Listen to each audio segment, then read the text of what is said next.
নমস্কার বন্ধুরা, আমি চন্দ্রনাথ আপনাদের সঙ্গে চলে এসেছি আজকে রিচুয়াল কথা ইউটিউব চ্যানেলে।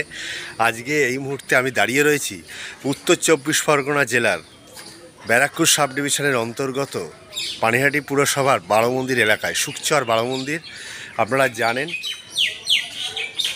একটি ঐতিহাসিক প্রসিদ্ধ স্থান হচ্ছে পানিহাটি, এবং এই বারোমন্দির টেরাকোটার মন্দির, যেটা ব্রিটিশ আমলে তৈরি হয়েছিল। ছটা 12টা মন্দির রয়েছে এবং মন্দিরের কারুকার্য এবং একই শিবলিঙ্গ একই আকারে সবটাই আপনাদের আমি দেখাবো।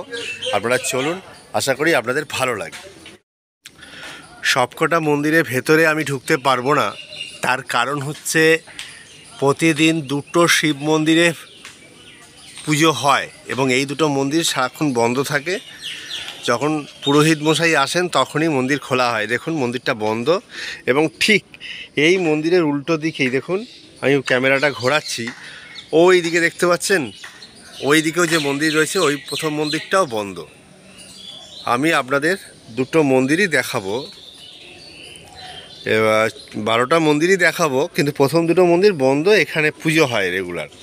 আর বাকি মন্দিরগুলোতে এখানে যারা স্নান করতে আসে ভক্তরা পুজো দেন। এই দেখুন আপনারা মন্দির, এই দেখুন শিবলিঙ্গ দেখতে পাচ্ছেন, কালো রঙের শিবলিঙ্গ।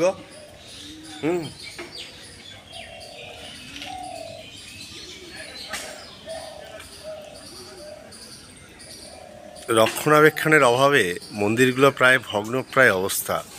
দেখুন কি সুন্দর টেরাকোটার কাজ, কিছুটা রিপেয়ারিং হয়েছিল কোনো এক সময়, তারপরে বহু যুগ যে এর মধ্যে কোনো সংস্কারের পোলে পড়েনি সেটা বোঝাই যাচ্ছে।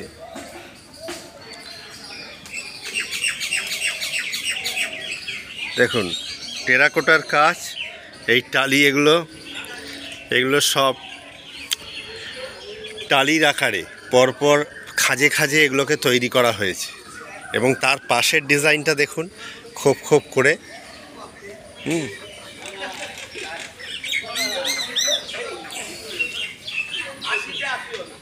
মোটা শালকাঠের দরজা, পুরনো আমলের, কয়েকশো বছরের পুরনো এই দরজা দেখুন। এগুলো এখন ইতিহাসের পাতায় স্থান পেয়েছে। আর তার সঙ্গে যখন এখানে কোনো উৎসব হয়, যেমন শ্রাবণ মাসের শেষ সোমবার এখানে শিবের পুজো হয় ঘটা করে, এবং পায়েস দেওয়া হয়, পায়েস ডিস্ট্রিবিউট করা হয় ভক্তদের মধ্যে, তখন এখানে ভক্ত সমাগম হয়। মন্দিরের উল্টো দিকে রয়েছে বড় বাগান। এই দেখুন, একটা সময় এখানে প্রচুর পাখি ছিল। আমি আজ থেকে 30 বছর আগের কথা বলছি, তখনও আসতাম যখন, প্রচুর বিভিন্ন রকমের পাখির ডাক এখানে সকালবেলা এলে শোনা যেত। এখনও কিছু কিছু পাখির ডাক আপনারা শুনতে পাচ্ছেন।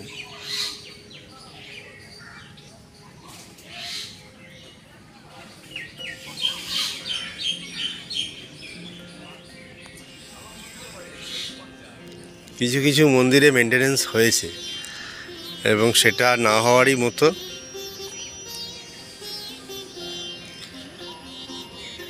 ছটা 12টা মন্দির বলা হয় ব্রিটিশ পিরিয়ডে তৈরি হয়েছিল, এবং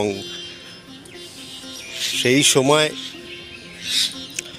এর ইতিহাস আমিও ভালো করে নিখুঁতভাবে পাইনি, তবে শোনা যায় এর পাশে ছিল সাহেবদের বাগান, অর্থাৎ সাহেবদের বাংলো বাড়ি। এই মন্দিরের কিছুটা দূরে এরকম কাঠবেড়ালি, এখানে বিভিন্ন জীবজন্তু দেখতে পাবেন আপনারা।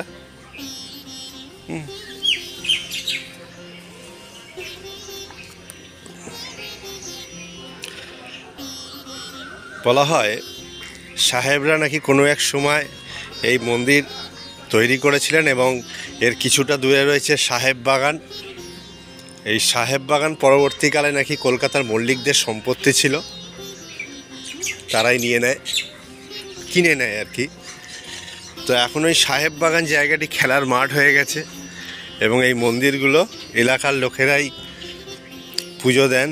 শিবরাত্রির সময় এখানে মেলা বসে, তখন ভক্ত সমাগম হয়। আমরা এদিকে 6টা মন্দির দেখলাম, আমরা ওই দিকের 6টা মন্দিরও দেখব। মন্দিরগুলো সেম একই রকম, শুধুমাত্র ওই দিকের মন্দিরগুলোতে একটু পরিষ্কার পরিচ্ছন্ন বেশি, সেটা আমরা চলুন দেখি। এই দেখুন সিংহ,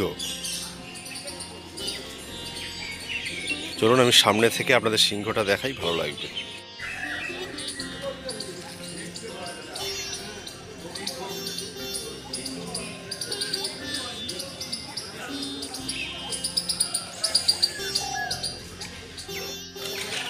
চলুন আমরা ওই দিকের মন্দিরটায় যাই।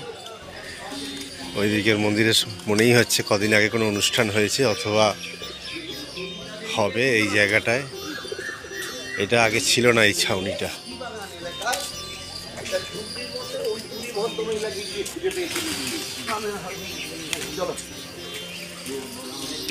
এই ছাউনিটা আগে ছিল না বন্ধুরা, এটা নতুন দেওয়া হয়েছে।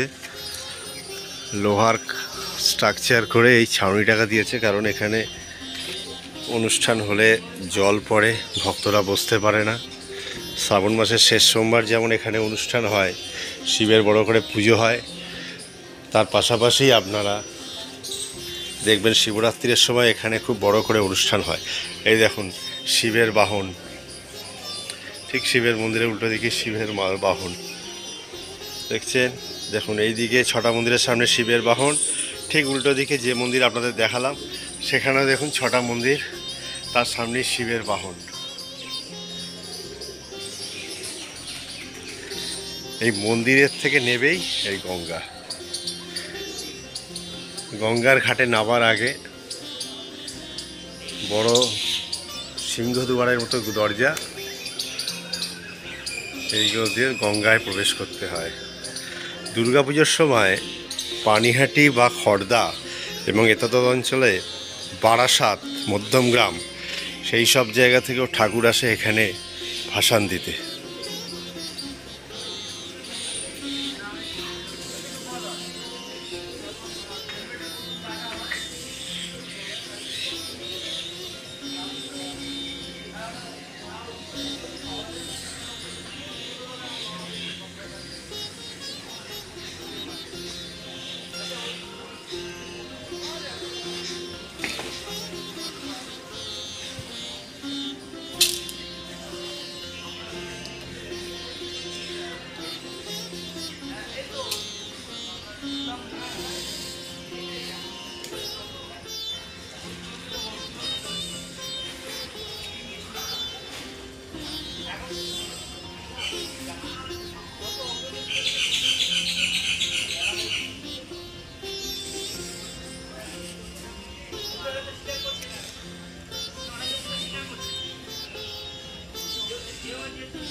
জয় বাবা ভোলানাথ,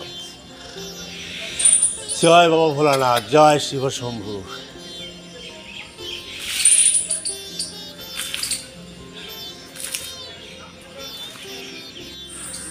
মন্দিরের পাশে কত বড় বাগান দেখুন। এই একটি পরী দেখতে পাচ্ছেন, ভেতরে আরও একটি পরীর স্ট্যাচু আছে, কিন্তু রক্ষণাবেক্ষণের অভাবে সব নষ্ট হয়ে গেছে। কত বড় বাগান, এখন জঙ্গল হয়ে গেছে, কোনো রক্ষণাবেক্ষণ নেই, কোনো সংস্কার নেই। আর এই যে উল্টো দিকে বাড়ি একটা পাঁচিল ঘেরা দেখছেন, এখানে এখন ধর্মগঙ্গা, ওখানে উপাসনা হয়, একটি সংস্থা থেকে করে। আগে সাহেবরা এখানে থাকতেন, এটা সাহেবদের বাগান বাড়ি হিসেবেই পরিচিত। দেখুন আপনারা বাড়িটা দেখতে পাবেন, আমি ক্যামেরাটা জুম করছি, আপনারা যদি দেখতে সুবিধা হয়। ওখানে ঢোকার পারমিশন নেই, ওখানে ঢোকার পারমিশন নেই, বাইরে থেকেই ছবি তুলতে হয়।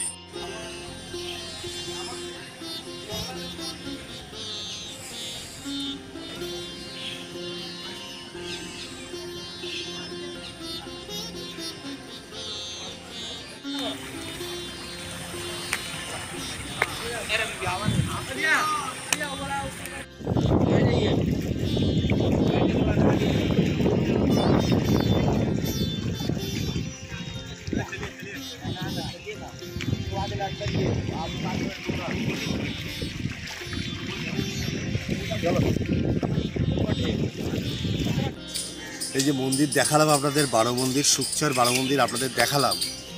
মন্দিরের শিবলিঙ্গের ছবি দেখালাম, শিবলিঙ্গের যে মূর্তি ছটা 12টা দেখালাম। মন্দিরের চালচিত্র, মন্দিরের যে স্ট্রাকচার সবটাই আপনাদের দেখালাম। বহু প্রাচীন মন্দির এবং বোঝাই যাচ্ছে যে এটা শিল্প স্থাপত্যের নজর কাড়ে। বাংলার এই ধর্মস্থানগুলো আরও বেশি করে রক্ষণাবেক্ষণ করা উচিত আমার মনে হয়। আপনারাও নিশ্চয়ই আমার সঙ্গে সহমত হবেন। এখানে আমি আপনাদের সাহেবদের বাড়িও দেখালাম। এই গঙ্গার এর বিশেষত্ব হচ্ছে এখানে যে বছরে দুবার উৎসব হয়, মেলা বসে বললাম, তাছাড়া নীল পুজো, বিভিন্ন পালা পার্বণে এখানে ভক্তের ঢল নেমে যায়। তাছাড়া তো এই এলাকা বাদ দিয়েও আশেপাশে বহু জায়গা থেকে এখানে গঙ্গা স্নান করতে আসে। তাছাড়া আপনাদের আগেও বলেছি যে দুর্গা পুজো, কালী পুজো বা বড় বড় পুজোর সময় আপনার এই পানিহাটি পেরিয়ে খড়দা, টিটাগড়, ব্যারাকপুর বা আপনার ভোলা, মধ্যমগ্রাম, বারাসাত, বসিরহাট ওই সব দিক থেকেও দুর্গা ঠাকুর আসে এখানে বিজয়া করতে। আমার এই এপিসোড কেমন লাগলো লাইক কমেন্টে জানাবেন এবং চ্যানেলটাকে বেশি করে সাবস্ক্রাইব করবেন। আমি এই ধরনের ভিডিও যাতে আগামী দিনে আপনাদের আরও বেশি করে দিতে পারি। সকলে ভালো থাকবেন। নমস্কার।